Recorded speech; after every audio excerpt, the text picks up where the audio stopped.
How do I know if I'm in a toxic relationship? Unfortunately, toxic relationships exist. And sometimes it's so hard to wake up and realize that you're right in the middle of it all. I've been stuck, and I can tell you, it does not feel good. So today, we're going to work through this together and discuss the signs so that you can know right at the beginning. First, it's helpful to know what is toxic in a relationship.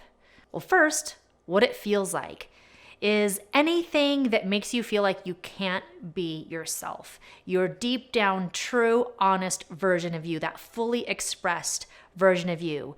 You don't feel seen, you don't feel heard, you don't feel understood, and you don't feel validated. And you might feel in your gut that something is wrong. And it's helpful to note that this is very different from a lack of self-esteem, which might cause us to be needy in some way. So what are the signs?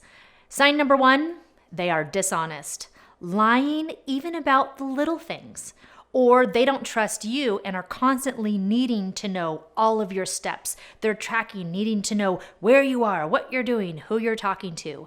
If there is a lack of trust in the relationship, that is a pretty good sign you're off on the wrong direction. Sign number 2, they're insecure, needing all of your time and attention, or maybe jealous, or maybe you're the one that's in the relationship that's insecure and needing all of their time and attention and jealous of the people that they're talking to. Number 3, they are quick to anger in an attempt to control you.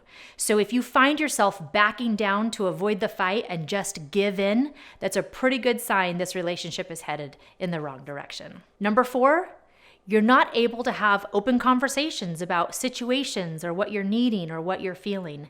If you can't be verbal about what you're wanting, what you're thinking, what you're needing, that's a pretty good sign you're in the wrong direction. Number 5, they are abusive or disrespectful. This could be mentally, emotionally, or verbally.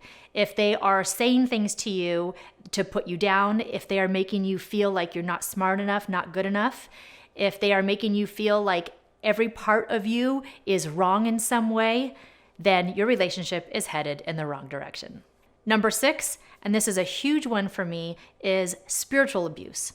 If you are feeling in your gut that something in your relationship isn't right, and they keep telling you you're wrong, and you can't quite put your finger on it, but something is telling you, every fiber of your being is telling you that something is wrong, and you know that your gut instinct is usually very right, if they're telling you that your spiritual calibration is off, wrong direction. Number 7, substance abuse. If you or your partner is using substances to the point where it's actually getting in the way of having a healthy relationship with yourself, with others, and with the world around you, relationship, wrong direction. Number 8, if your relationship is one-sided when it comes to working on the relationship. Like maybe you are on this path of personal development and the other person isn't. Or maybe you're indifferent. Maybe they're trying to grow the relationship and you're just indifferent to it in any way. That's usually a pretty good sign that this relationship is not going to stand the test of time. Number 9, pretty obvious, cheating. If there is cheating in any way, whether it's emotional cheating, physical cheating, if one or both of you is cheating on each other, not going to work. And number 10, they take away love to manipulate you. Or maybe you're the one doing the takeaway. If you feel like you need to take away your love, attention, and attentiveness because you need to manipulate the other person to get what you want, chances are your relationship is headed in the wrong direction. So when you look at your relationship, is it mostly good, mostly bad? On a scale of 1 to 100%, how happy are you?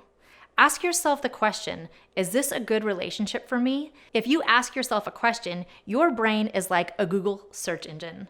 And so if you're asking, is this relationship good for me? Your brain is going to give you some answers. Be willing to listen to your own inner wisdom. It's going to show you where you're really at, and then from there you get to choose how you want to move forward. So whether you're at a 2% or an 82%, you get to choose how you want to move forward in this relationship. Whether it's healing or moving on, the choice is yours. So knowing that, do you want to stay in that relationship? Do you want to get help and bring new life into the relationship? And do you want to go and do the healing work? Healing work might sound like a big task or an emotional task or something that feels too big to deal with. But I can promise you, whether you are in the relationship or not, that emotional healing is going to be one of the greatest gifts you can give yourself for this relationship and every relationship in your life. And here's the thing. Once you know there's a problem, you're no longer an innocent bystander. You have a choice, and there are many ways to help you stay and work it out, and there's many ways to help you move on. Either way, the choice is yours. One really important point to know is that you're not alone in this. Unfortunately, toxic relationships are much more common. We're just now starting to talk about them as we see them on social media and we see them portrayed in TV shows. And the takeaway I want you to have right now is that there is help, and don't beat yourself up over it. Whether you are the person who is with a toxic person, or you are the toxic person, or maybe there's a nice little toxic blend. Either way, there are so many resources available to you to start to heal the toxic stuff so that you can have a relationship that you really feel proud of, that allows you to be that most expressive and confident, valuable version of yourself.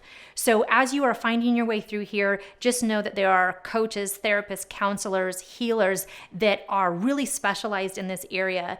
And I encourage you to find the one that is a good fit for you. Personally, I like to pick people who are trauma informed. They have an extra added gift of being able to help rewrite belief systems that will really help you create a strong foundation for who you are, finding that love within yourself so that you can give that to another person. And speaking of toxicity, check out our next video as I react to The Bachelor. This has been your ray of sunshine. I will see you in the next video.